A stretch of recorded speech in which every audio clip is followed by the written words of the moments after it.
দেশ আজ ভয়ঙ্কর প্রশ্নের সম্মুখীন। দেশ এবং ত্রিপুরাকে ধ্বংসের হাত থেকে রক্ষা করতে অভিজ্ঞতার নিরিখে ভোট দিন, এই আবেদন পশ্চিম ত্রিপুরা আসনের বামফ্রন্ট প্রার্থী শঙ্কর প্রসাদ দত্তের।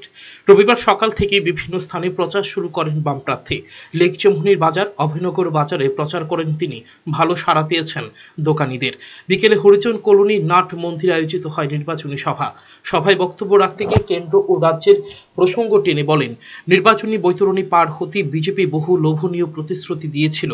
প্রতিশ্রুতি কতটা পূরণ করতে পারল নাকি জুমলা, সেটি অভিজ্ঞতার নিরিখে এবার ভোট প্রয়োগ করুন।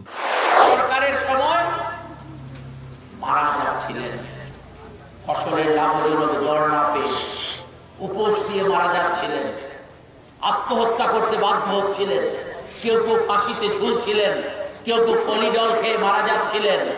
এই যারা ছিলেন ইউপিএ সরকারের সময়, মোদী সরকার আমাদের দেশের সেই কোটি কোটি কৃষক, তাদেরকে ভরসা দিলেন, আপনাদের আর চিন্তার কারণ নেই, আমাকে সরকারে বসান, আমি আপনাদের এই অব্যবস্থা থেকে মুক্তি দেব, আর আপনাদের আত্মহত্যা করতে হবে না, আর আপনাদের না খেতে পেয়ে মরতে হবে না। আমি নরেন্দ্র মোদী কথা দিচ্ছি, আপনাদের ব্যবস্থা আমি করে দেব সরকারে গেলে পর। কি দেখলেন কৃষকরা? আমাদের কথা নয়, সুপ্রিম কোর্টে একটা মামলা হয়েছিল এই সম্পর্কিত বিষয়ে।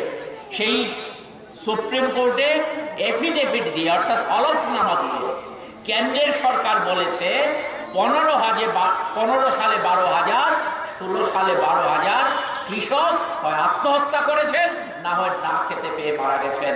17-18 সালের হিসেব কিন্তু কেন্দ্রের সরকার প্রকাশ করেনি। তাহলে যারা আমাদের খাবারের ব্যবস্থা করছেন, এমনই একটা দেশ আর এমনই দেশের সরকার পরিচালনার দায়িত্বে লোকেরা আছেন, যারা এই কৃষকদের রক্ষার জন্য সামান্যতম যে ভূমিকা পালন করা দরকার, প্রয়োজন, সেটা তারা পালন করলেন না। সভায় উপস্থিত ছিলেন সিপিএম রাজ্য কমিটির সদস্য অমল চক্রবর্তী, নিগম পারিষদ উমাচন্দ্র প্রমুখ। ব্যুরো রিপোর্ট, চ্যানেল 3 রাত।